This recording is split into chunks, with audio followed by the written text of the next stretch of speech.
Sveiki visi, džiugu, kad radote laiko ir skiriate jį mums šį saulėtą rytą. Šiandieninio mūsų webinaro tema – Programišius ar jūsų darbuotojas? Kas laimės? Ar esate pasiruošę kovai su nuolat tobulėjančiais nusikaltėliais? Kalbėsime apie darbo vietų saugumą. Aš esu Agnė Pastalienė, Telia produktų vadovė, atsakinga už kibernetinio saugumo paslaugas verslo klientams. Pagrindinis webinaro pranešėjas bus Indrek Turmen iš Estijos, Trendmicro kompanijos atstovas, pardavimų inžinierius Baltijos šalyse. Apie kągi kalbėsime? Pirmiausia, atsakysime į klausimą, kodėl tas darbo vietų saugumas yra toks aktualus šiandien. Aptarsime aspektus, kaip reikėtų pasirinkti saugumo sprendimo gamintoją, pristatysime Trendmicro siūlomus saugumo sprendimus darbo vietų apsaugai ir atsakysime į klausimą, kaip jūs galėtumėte įgalinti savo darbuotojus pamatyti daugiau ir reaguoti greičiau. Webinaro gale atsakysime į jūsų klausimus, kuriuos galite užduoti viso webinaro metu klausimų atsakymų skiltyje ekrano dešinėje. Jeigu galite, rašykite klausimus iš karto anglų kalba, ypatingai jeigu jie bus adresuoti Indrekui. Taigi, kodėl darbo vietų saugumas yra toks aktualus? Kalbėdami apie darbo vietą, mes turime omenyje jūsų darbuotojų kasdien naudojimus įrankius. Tai yra kompiuterį, elektroninį paštą ir galbūt debesijoje veikiančias programas, tokius kaip Teams, SharePointas, OneDrive'as, kur darbuotojai dalinasi failais ir bendradarbiauja. Ką rodo statistika? Statistika čia yra pateikta iš Verizon, vieno didžiausių pasaulinių operatorių, kurie kasmet duoda savo ataskaitą apie duomenų vagysčių ar pažeidimų atvejus. Ir būtent šita statistika rodo, kad duomenų pažeidimų atvejais pagrindiniai įsilaužimo taškai į jūsų tinklą yra pašto serveris arba klientų darbuotojų naudojami kompiuteriai. Po web aplikacijoje eina antroje, trečioje vietoje. Taip pat ta statistika rodo, kad net 94% kenkėjiškų programų pasiekia jūsų tinklą būtent per elektroninį paštą. Tad šitų įrankių saugumu rūpintis ne tik, kad rekomenduojama, bet manau jau šiandien yra ir būtina. Juolab, kad kibernetiniai incidentai jau prieš pandemiją mes matėme, kad jie auga kasmet 10%. Pandemijos metu, karo metu tas augimas jau yra skaičiuojamas ne 10, bet 100% kasmet.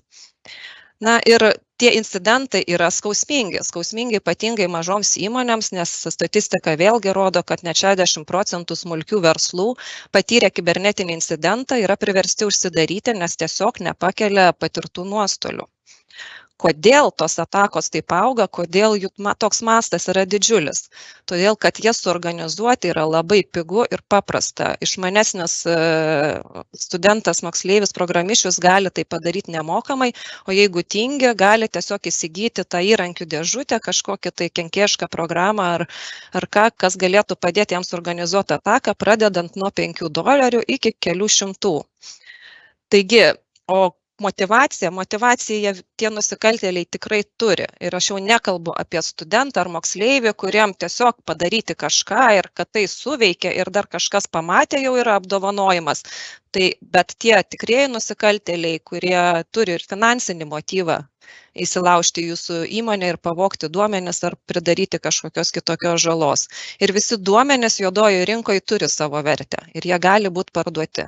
Čia matome, sakykime, statistiką vėlgi, kad duomenys juodojoje rinkoje priklausomai nuo to, kiek apie tą asmenį duomenų yra pateikiama, kainuoja nuo 5 centų iki $100 už vieno asmens duomenis.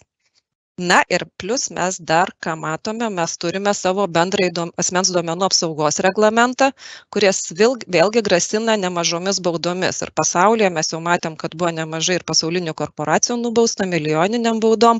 Lietuva nėra išimtis, Lietuvoje jau irgi apie 10 įmonių buvo nubausta tiek valstybinio sektoriaus, tiek privataus sektoriaus. Ir tos baudos, aišku, nebuvo milijoninės, siekia gal didžiausia bauda keliasdešimt tūkstančių, bet vis tiek tai yra nemaloni situacija ir tikriausiai ne vienas nenorėtumėm atsidurti antraštėse su tokia žinute. Ir kas dar įvyko, kad iš tikrųjų pandemijos metu mes daugelis norėjom išsiųsti savo darbuotojus dirbti per nuotolį, paskubomis diegiame kažkokius sprendimus, kad įgalinti tuos darbuotojus dirbti ir tas skubėjimas davė savo neigiamą įtaką, neigiamą vaisių, nes iš tikrųjų pamiršome pasirūpinti, kad tas sprendimas nuotolinio darbo būtų iš tikrųjų saugus. Tai nusikaltėliai puikiai pasinaudojo šito prisvilusių blynų, kurių mes prikepėm, ir jie dar aktyviau susikoncentravo į būtent tų sistemų atakas, į tų nuotolinių darbo sistemų atakas.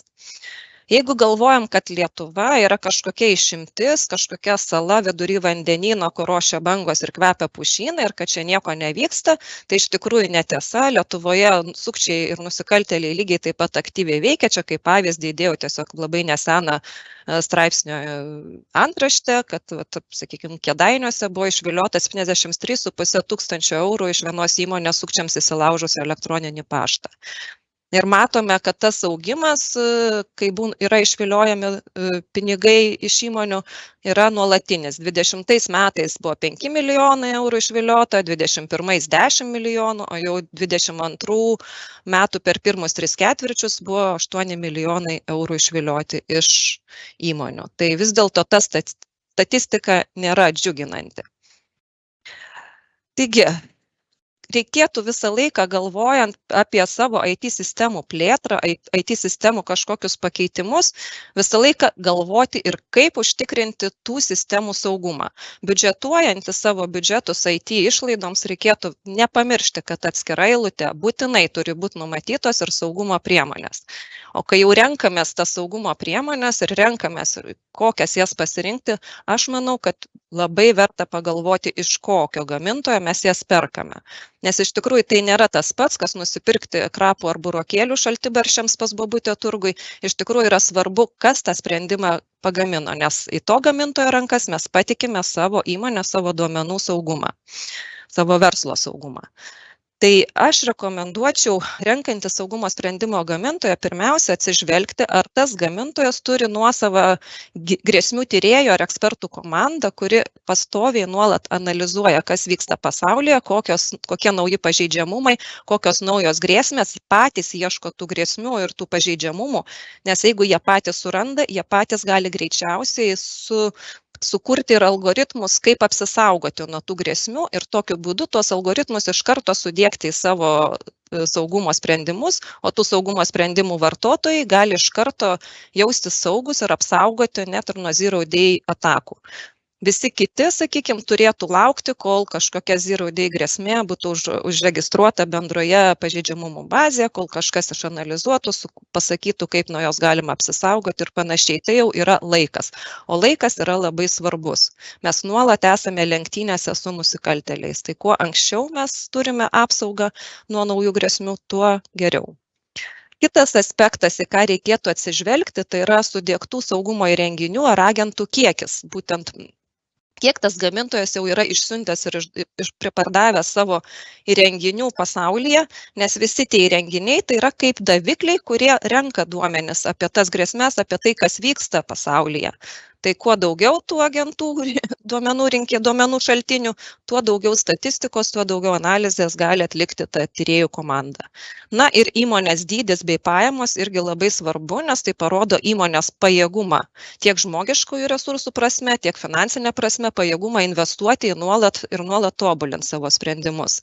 Na ir renkantis saugumo sprendimą gamintoją, man vėlgi atrodo labai svarbu patirtis šito gamintojo, kokią patirtį jis turi toje saugumo rinkoje. Aš galbūt nelabai pasitikėčiau pradedančių nišinių žaidėjų, nes vis dėlto aš renkuosi saugumo sprendimą, ne tiesiog kažkokią buitinę techniką.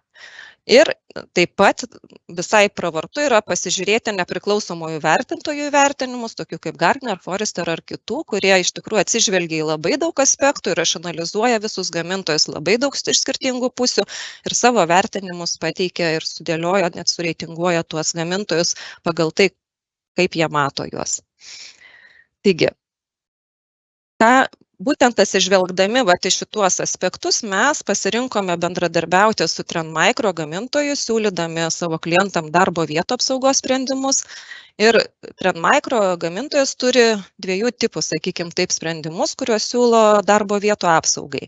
Pirmas sprendimas yra skirtas įmonėms, kurios yra, sakykime, dar netokios brandžios, tai kalbu apie kibernetinio saugumo brandą, bet kurios jau ieško, supranta tą svarbą ir kurios ieško stiprios verslo klasės lygio apsaugos, galbūt paprastesnio valdymo, o galbūt net ir su pilna priežiūra ir diegimu iš kažkokio tai IT paslaugų teikėjo ir galbūt net skirtas tom įmonėm, kurios nenori investuoti iš karto didelio kiekio pinigų, norėtų turėti tai kaip paslaugą ir mokėti mėnesinius mokesčius. Tai čia mes turime Trend Micro Free Services licenzijas ir Telia teikia jas kaip paslaugą, galim pasiūlyti su pilna priežiūra ir diegimu. Na ir kitas pasiūlymas yra skirtas brandžioms įmonėms, vėlgi, sakau, kibernetinio saugumo prasme, tai tom įmonėm, kurios jau turi netgi savo IT saugos komandą, savo IT saugos specialistus, tie specialistai supranta to papildomo matomumo, papildomos analizės naudą ir jiems tiesiog trūksta įrankių, kurie padėtų jiems iš tiesų pamatyti daugiau, padėtų reaguoti greičiau, tiesiog įgalintų juos atlikti savo darbą geriau. Čia Trend Micro siūlo savo Vision One platformą kartu su Cloud One saugumo licencijomis. Vėlgi galima, šitos licenzijos yra parduodamos kaip metinė prenumerata pasirinktam kiekiui darbo vietų. Taigi, mes pradžioje registracijos formoje webinaro jūsų kaip tik klausėme, ar jūs jau turite savo organizacijoje dedikuotą saugumo specialistą ar priskirtą rolę. 45 atsakė, kad taip, 55 atsakė, kad neturi. Tai aš taip daryčiau tokią prielaidą, kad galbūt tiem 55%, kurie atsakė, kad neturi dedikuoto IT specialisto, labiau tinkamas sprendimas būtų Free Services licenzijos. Na, o tiem, kurie jau turi IT saugos specialistus arba net komandą, tiems labiau reikėtų pasiklausyti, ką papasakos Indrekas apie Vision One platformą. Na ir antras klausimas buvo, ar jau turite įsigiję kažkokį įrankį specializuotą pažangių atakų aptikimui, tokių kaip EDR, XDR ar SIEM. Tai tik tai 22% iš respondentų atsakė, kad taip, tokį įrankį turi. Taigi tikrai pasiklausykite, ką siūlo Trend Micro gamintojas. Apie pirmąjį tą paprastesnį sprendimą trumpai tiesiog pristatysiu, ką Telia siūlo kaip paslaugą. Tai turime 3 tipų licenzijas. Pirmoji pati paprasčiausia Free Services licenzija. Jinai apsaugo kompiuterius ir mobilius įrenginius. Free Services Advanced licenzija apsaugo kompiuterius, mobilius įrenginius, o taip pat ir elektroninį paštą bei debesijoje veikiančias bendradarbiavimo sistemas, tokias kaip Teams, SharePointas, OneDrive'as ar G Suite'as. Na ir trečioji pati plačiausia licenzija, jinai apsaugo visą tai, ką Advanced licenzija, plus turi XDR moduliuką, sensoriuką, kuris renka duomenis iš kompiuterių, renka duomenis iš elektroninio pašto, juos siunčia į bendrą duomenų bazę, susieja, koreliuoja, analizuoja ir tokiu būdu gali pamatyti daug platesnį vaizdą ir aptikti daug pažangesnės atakas, negu kad tas agentukas, kuris veikia vienas izoliuotas viename įrenginyje, viename kompiuteryje. Tiesiog matydami bendrą vaizdą, kas vyksta visame kompiuterių tinkle, mes galime aptikti tas elgsenas ar kažkokias tai kenkėjiškas programas, kurių paprastas agentukas izoliuotoje aplinkoje veikdamas nepamato. Taigi, su viena licenzija jūs gaunate apsaugą vienam kompiuteriui ir 2 mobiliems įrenginiams. Na ir priklausomai nuo licenzijos tipo dar galite apsaugoti ir elektroninį paštą, ir debesijoje veikiančias programas.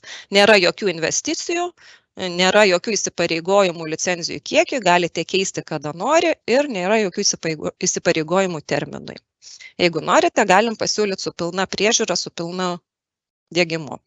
Tačiau, jeigu ieškote vis dėlto kažko daugiau ir norite pamatyti daugiau, tai kviečiu pasiklausyti apie Trend Micro Vision One platformą. So, Indrek, the floor is yours. Hello. So I will share my screen. Just a sec.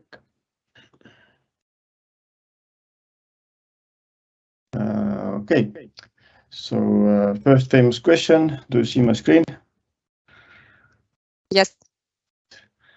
I will then start. Okay, my name is Indrek Turmen. I'm senior sales engineer in Baltics, taking care of the Latvia, Lithuania, Estonia. And today's topic then is Vision 1 and how we can help to solve maybe SecOps challenges. First, little overview of the company. We have been in cybersecurity business more than 30 years and have been profitable since 1998 every quarter. A lot of customers worldwide and more than 7,000 people working for Trend across 65 countries. And our co-founder and also CEO is Eva Chen here in the picture. Trend Micro has one of the biggest threat research in the world. We have a lot of research centers all around the world, almost every continent, and we are very active also in cyber criminal underground investigations and all that. And it's important because everybody can create scanners, but scanners are as good as your threat intel. Okay, and we are especially strong on vulnerability market.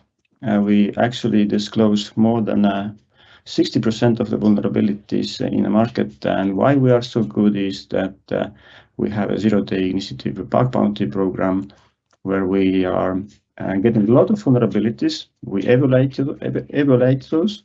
And if the vulnerability is there, we let vendor to know about it.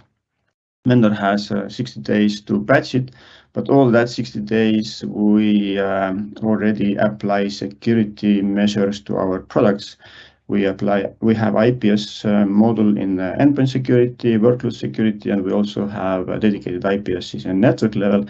So we start to block exploitation of those vulnerabilities, and that is called virtual patching. And in many cases, we are ahead of the market. And if we didn't report that vulnerability, then we already start to protect that vulnerability from the day zero. But what is then Vision 1? Why we are here? What is that? So, okay, Vision 1 is a platform where we consolidate our SaaS products. And we are offering their different security services. XDR, EDR, well, most important thing, of course, you need to start from your endpoints to get the visibility there. And Trend Micro has one of the broadest sensors, native sensors in the XDR market. We can get telemetry from the endpoints, obviously, but also email servers and network layer. Then we are also offering their attack surface risk management, and these are the two topics today I will focus more. We can discover your assets. Assets, I mean, and devices, users, applications, and we can also see the risk of the asset, and then we can give you the guidance how to remediate the risk. Yeah? So making the attack surface smaller. Also, we have a zero trust there. We can give you access to the internet and then private applications, and taking account all that risk visibility what we have from the device and user, so that if there is incident with the user, and we can take for example, some critical private applications away from that user. And of course, there is also central visibility across Trend Micro products and third-party products, so you can see the risks and attacks and exposure.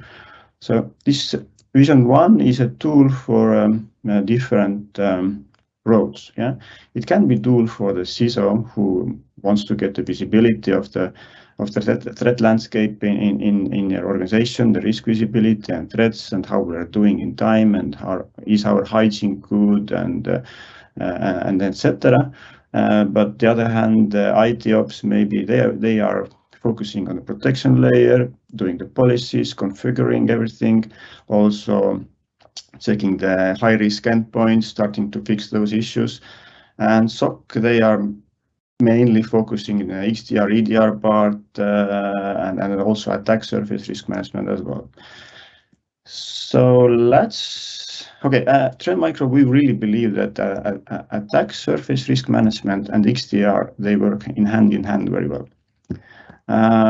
Attack surface risk management is more proactive measure, and XDR is reactive measure. So what I mean by this, if we discover each and every asset, okay, let's say most of the assets, as many as we can, and we assess the risk of the asset, and we start to mitigate those risks. Risks like vulnerabilities on endpoint, we patch them. There are misconfigurations with the users in Azure AD, we fix them. So we make our attack surface smaller. The risk goes lower, so that it's harder to attack us, and our hygiene is better. And that is proactive measure. And this gives us less detections in XDR. But of course, there is no bulletproof protection, so we still get the detections, and then we really need to detect them as early as possible. We need to investigate those attacks as fast as possible. We need to understand what happened, and when we understand what happened, we can respond as fast as possible. And that is what XDR brings on the table. Okay, attack surface risk management, what it is, how we do it. Well, you cannot protect if you don't know it does exist in your environment, so it's really difficult, yeah.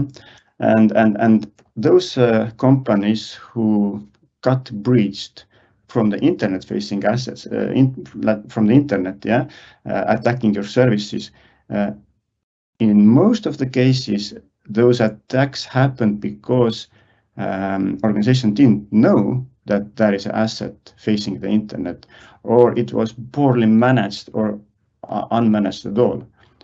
And at the same time, giving the access to the internal network, yeah, facing the internet, facing the internal network, kind of gateway door open to the internal networks, and that's a problem.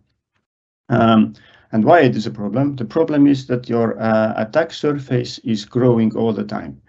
You're constantly adding new users, endpoints, servers, containers, IoT devices. So more and more assets, and attack surface grows. And at the same time, you add also more and more attack vectors, because each and every device user you add, it brings more risk. So compromised credentials, free credentials, ransomware, and etc. So the digital attack surface is all possible entry points for unauthorized access in the system. Okay. So how can we do it? So risk modeling is really complex, and the attack surface risk index, which we give from where it's coming. Yeah. First of all, we see the likelihood of the successful attack, and then very important is also the impact of the successful attack.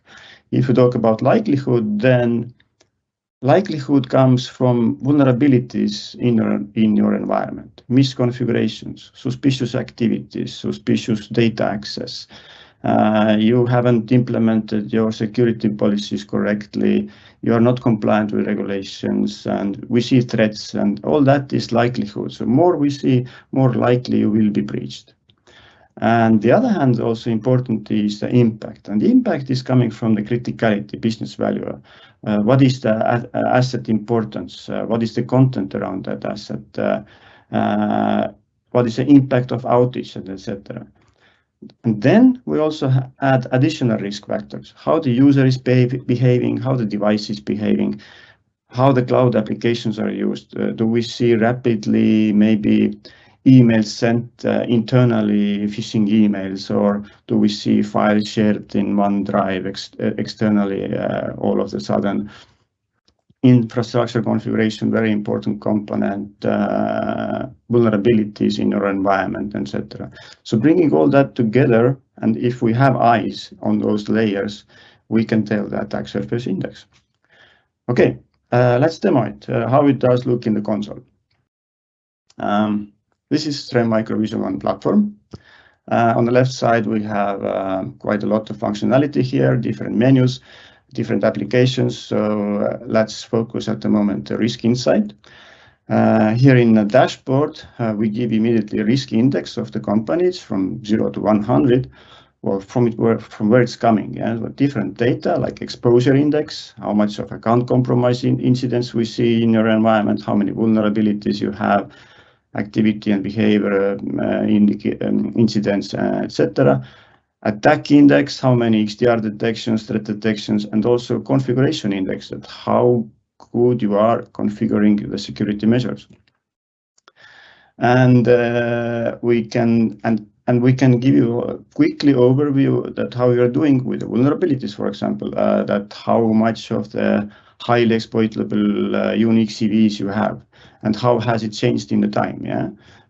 Is it going down or is it going up? Also, how quickly you patch your vulnerabilities, again, how you're doing in time, average patch time, and etc. We can also, sorry about that. And we can also display you the legacy Windows systems, what we have found in your environment. Okay, this organization used to have 2, but good, now it's 0. It means that they upgraded those last 2 or they removed them from the network. But you as the C-level guy, you want to get this overview, yeah? And if something is wrong, you can pivot from here and see in detail where are those vulnerabilities and etc. Also system configuration, that how many compliance violations you have, unexpected internet-facing services ports exposed in time. Maybe if it goes really high, it means that somebody added something to the internet-facing DMZ maybe, and then opened a port, so we want to know about it. And maybe accounts with a weak authentication, how many accounts you have, not maybe multi-factor authentication turned on, and how many accounts you have with excessive privileges, and etc. And from where this data is coming, yeah. So attack surface discovery, we discover assets, we discover devices, internet-facing assets, accounts, and cloud assets, and we give each and every asset risk score. And if we talk about devices, then those devices, of course, when we have agent deployed, we see them, but we also see the devices where we don't have agent deployed. We are gathering this information from multiple sources, from the agent that is sitting in the network and seeing network connections. If we see network connections to the IP address and we don't have the agent there, we will display it here. Also, we have network sensor from where we can get the information, and we can get also information from the third-party vulnerability scanners like Qualys and Nessus Pro, and we get also and more eyes we have, better we are in the risk calculation. So if we take the example of this device here, Adele Vance has some kind of Windows device, then we can see the risk index of that device. And here are the risk indicators. So let's choose, instead of high, we can choose all the risk indicators. So that specific device has some vulnerabilities. We have seen some XDR detections, but also we are learning how this device is used, like unusual working day access. We know that this is usually used from Monday to Friday, but all of a sudden we see using that device on Sundays a lot. We can either learn it or we can, well, at least we alert about it, and you can then decide if this is okay or not. And yeah, malicious files and all that together, and also hygiene of the computer. Has this computer is a disk encryption turned on, and etc. So combined all together, we are calculating the risk of the device. And if you fix those issues, the risk goes lower. And you can see also users who are using that device, and here is an asset graph, and you can actually add more objects to the graph, and which computers this computer is communicating, and etc. Then we can also see accounts. Accounts were importing from the Azure AD, on-prem AD, OpenLDAP, Okta, so basically IDP vendors. And we also see accounts from the devices where we have agent. And then we can give, again, the risk score to the device. So this Adele here, if we open, we see that, okay, first of all, we see that Adele is, at least somebody is trying to log in all over the world as Adele. Luckily, those white dots are unsuccessful logins, but the blue dot is a successful login. So we don't see the blue dots all over the country. If we would see, it means that the attack has been successful, somebody's logging in from different regions, or maybe she is using VPN, but we need to check what is going on. So if we check the risk indicators for the user, so let's choose all here, more interesting maybe. So different data sources where we get the data. And here is one interesting incident, that we are also monitoring dark web. If your users are using some kind of cloud service, and that data leaked. And now we found that data in a dark web where your user has a user created. We alert about it. We tell you that there is a data leakage. Actually, this is quite fresh. With this application, this user is using this data is in the dark web. It means that user should change the password. And if she's using the same password in multiple places, she should start to change password there as well. So again, we raise the risk score, plus detections, plus anomalies, and etc.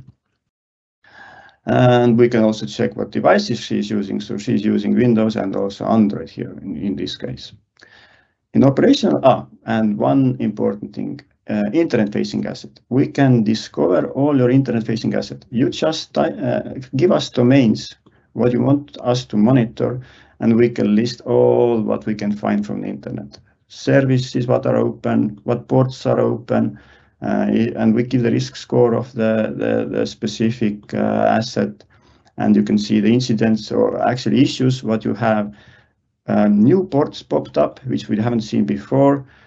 Certificates are expired, lifespan exceeded in the limit, and we can also list the vulnerabilities if that specific service has vulnerabilities. If you fix those issues, risk score goes lower. So altogether, those assets, what we see here, they give us the risk score of the asset, and then we can see the risk score of the company. And in operational dashboard, you can start quickly fix those issues, and maybe you want to see all the vulnerabilities what you have. So you can list all the vulnerabilities what you have internally in your network, but also externally what we see from the internet. And you will see how many hosts are affected. Does Trend Micro have any prevention rules? Have we seen any exploit attempts, and etc. So if you open well, we can check this in some internal. If you open maybe some of the vulnerabilities here, then we give you the reference. We also give you the information that what Trend Micro products can actually protect that vulnerability if you haven't exploited it, patched it. Yeah, first of all, you need to patch it, but we can protect it while you haven't patched it. So the endpoint security can do it, the network layer, IPS can do it, and here you can see all the devices that are having that vulnerability. And of course, you can export it and you can give it to IT ops guys and they can fix it. Okay, so this is visibility, risk visibility, attack surface, what you have, and how can you make the attack surface smaller, basically, harder to attack you. So let's jump back to the slides. So let's talk about the extended detection response, so other functionality that we have in Vision 1. The problem we're solving here is that security analysts, they are in trouble. You have silos. Some companies have bigger silos, more silos, some less. But let's say you have deployed EDR solution, you have your eyes in the endpoints, you can detect the activity, visibility, all great, and security analyst has the overview of this, but network, for example, is a separate view of the alerts and traffic, and that's another silo. And then workloads, either in on-prem data center or in the cloud, again, limited visibility. And with the emails, and I'm addressing here security analyst point of view, in many cases, they don't have visibility what's happening in mailboxes and how the mails are transferred, and this information again stays in somewhere else. Yeah? So you can do maybe that, okay, let's send all the data from those layers to the SIEM, yeah, but it's a huge amount of noise, and because of that, it's difficult for the security analyst to correlate that data. So how can we help? So and the bad guys, they don't stay in silos. They jump from the emails to the endpoints, from endpoints to the servers, from servers to the branch office, and from branch office maybe into your OT environment. So you need, and if that kind of attack happens, security analysts, they need to tell the story as fast as possible, understand what happened. And when you understand what happened, you can also respond to this quickly. Yeah? And XDR can help because we can break those silos. We can connect those different environments together, get the telemetry data to the single data lake, and then we can detect those incidents faster than CM because we have more content. So how it works? We have Trend Micro has a lot of protection layer products like endpoint security. We can secure your Windows, Linux, Mac endpoints, even old operating systems. We can secure your emails in the cloud and in on-prem, in the cloud, Office 365, Gmail. And also we can secure your OneDrive, SharePoints, and all those cloud applications. And we also have the network layer defense and eyes on a network. We can put sensor on network to get the telemetry data. So once we get the telemetry data, we send it to the XDR data lake. And from there, we apply filters and we map this data with a MITRE framework. The tactics, what the bad guys are trying to do, and techniques, how they are doing it. On top of this, we apply our threat intel, and we will get threat intel, all the IOCs from the campaigns, of course, from our research, but also from governmental agencies like North America, Europe. We cooperate with them and other security vendors as well. And when we have all that knowledge and that visibility, now we can detect the attack, the correlated attack, and we can visualize on a workbench application that what happened, and you can graphically see and you can pivot further.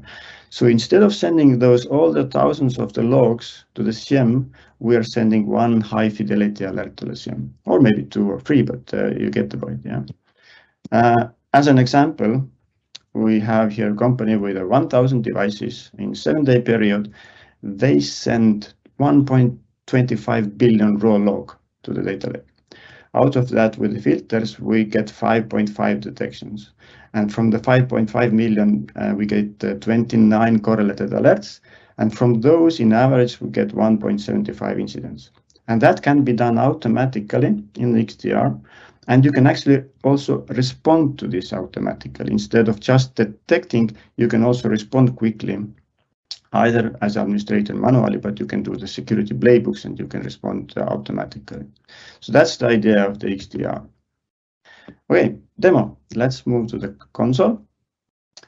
So first of all, I would like to, or maybe it's too small. I will. Yeah, I forgot previously to zoom in, so sorry about that. So threat intel, really important part, because more threat intel you have, better you are in the detections. Yeah. And like I said, we cooperate a lot with the third-party governmental agencies, but we also have our own threat intel, and we give that information back to you. So all those threat actors, what we have been monitoring that and about who we have information, we have the IOCs. We are scanning constantly your data as well. And if we find something in your endpoints, in your emails, in your network, we alert about it. Yeah. So for example, this group here, APT29, we give you the reports about this group, what they are, who they are, why they are.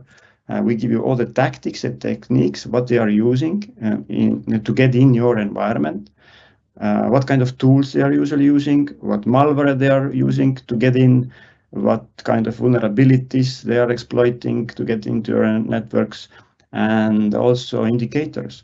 All the hashes, IPs, domains, and URLs, what we have, we scan your data with those. So if your endpoint has that hash, or your network, we have seen somebody connecting to this malicious CNC server, we alert about it, and you would get a list here about the incidents related to this specific APT group.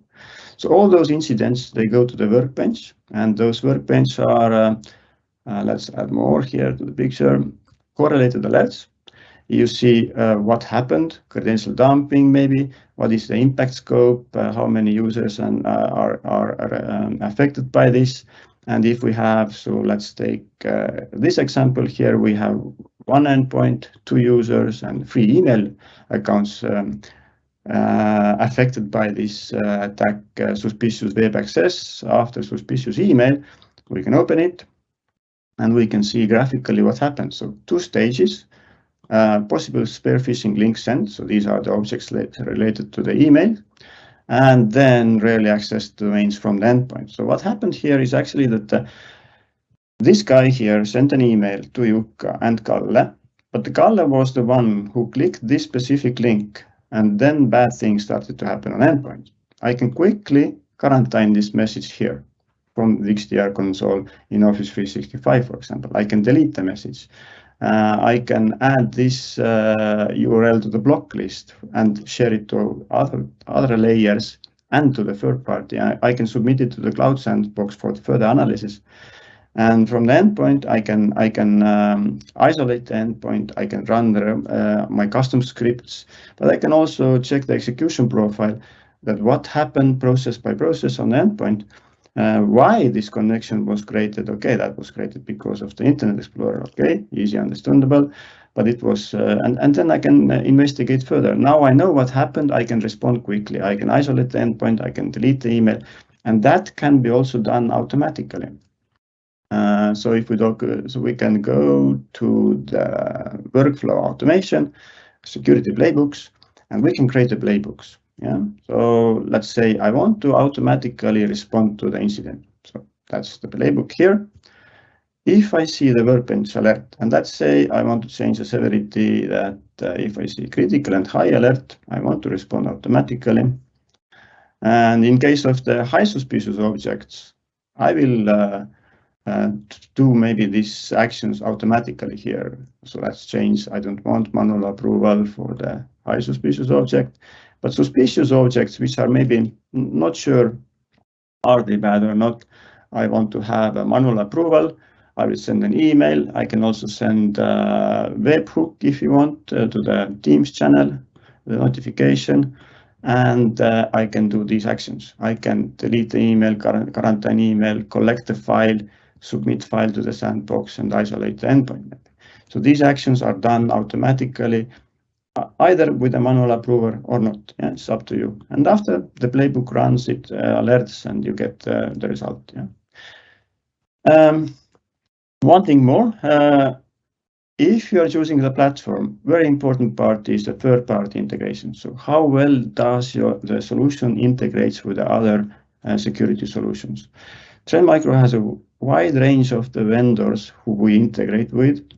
And you can actually display them by category. So if we take, for example, who are the CM vendors we integrate? We integrate with most of them who are known in the market, and we integrate also with Elasticstack. So if you are using open source, no problem, we can integrate with this. And we can integrate with ServiceNow if you have ServiceNow ticketing system, for example, as well. We integrate with the vulnerability management. So vulnerability scanners like Nessus, Qualys, Tenable, we can import those vulnerabilities scans into our system to get better visibility of the risks. And we integrate also with firewall vendors like Forti, Palo, Checkpoint, and with the plain text feeds, we can integrate even more. What this integration does is that if we find something suspicious in our products, we can share it back to the third party so that it will be blocked in the perimeter in the firewalls. Yeah. And maybe one interesting integration that we also integrate with the breach attack simulation tools, so that you can use those simulation tools and see how it looks in Vision 1 and how we detect it, and if we detect it, and how we maybe need to improve some configurations in order to be better in that at this. All right, so basically, yeah, like I said, a lot of more functionalities, but today we covered then the risk visibility part and the XDR part. Okay, so I think my time is up. I will give back the word to the Agne. So Klaus-Timo. Thank you, Indrek. Thank you for your presentation, for a really nice demo. And yes, I have a question. We have a question.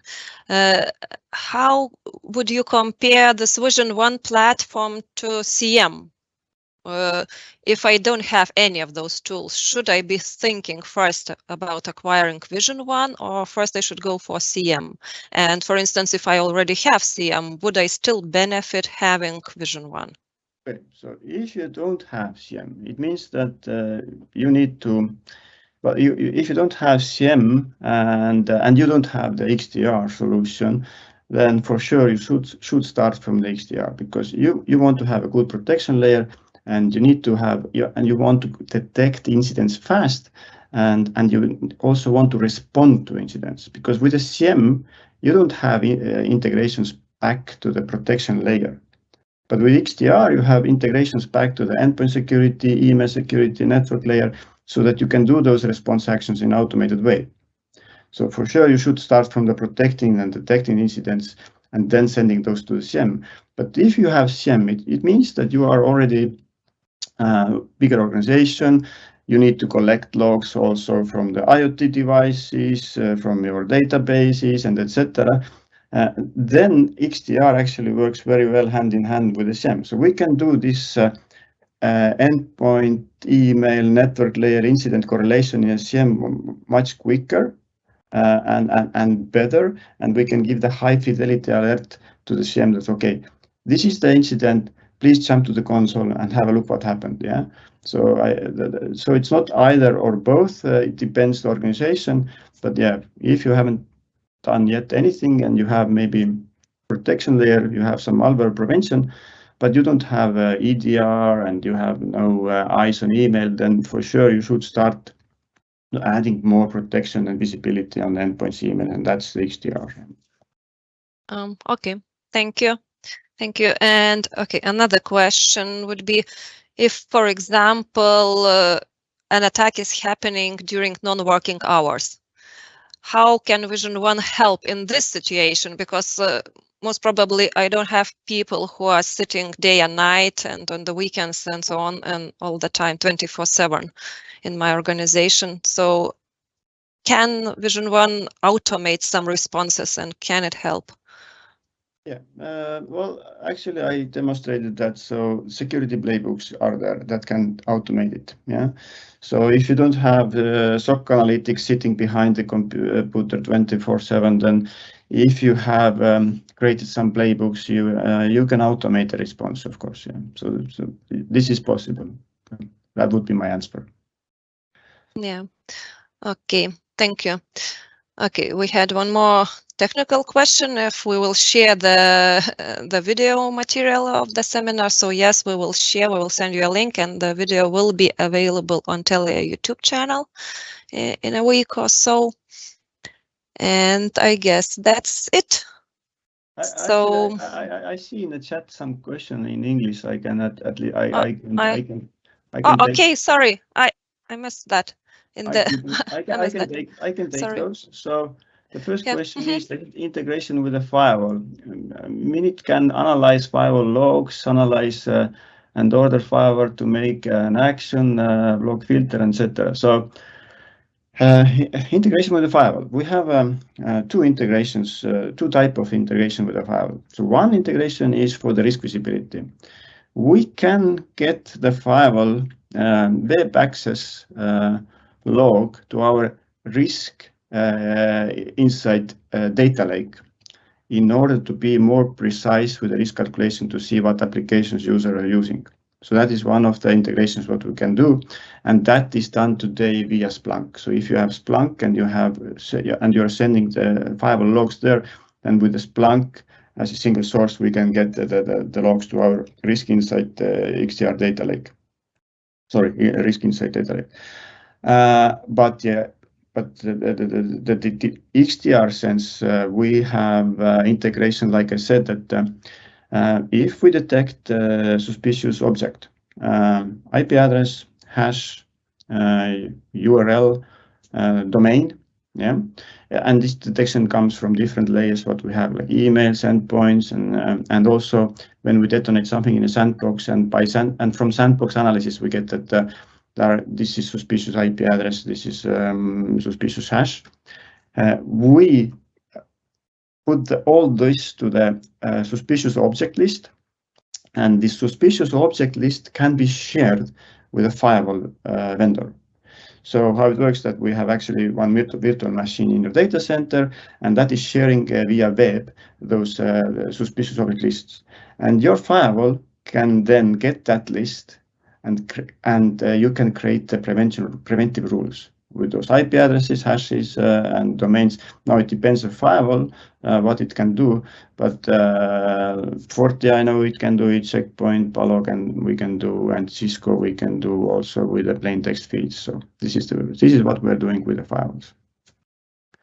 And second question is, why Trend Micro antivirus, by your opinion, better than McAfee, Bitdefender, or other antivirus solution? Okay, so first of all, I think that this one thing I believe is that size and threat research really matters. So if you look how much of the threat research Trend is doing and sharing also back to the other vendors, then this is really important. Of course, everybody can create the scanners, and I think that that question is a bit too narrow. You also need to think that, okay, you have the endpoint protection. So what about the EDR part? How good is that in the other vendor? Or what about other layers? Does that other vendor have eyes on the emails? Does that other layer has eyes on the network? Because if you're building your threat defense, you just cannot think only one single layer, yeah. And then there is a difference because Trend has the products for the emails, for the applications. We can secure cloud infrastructure. So I think that that's why we are better from many vendors. Yeah.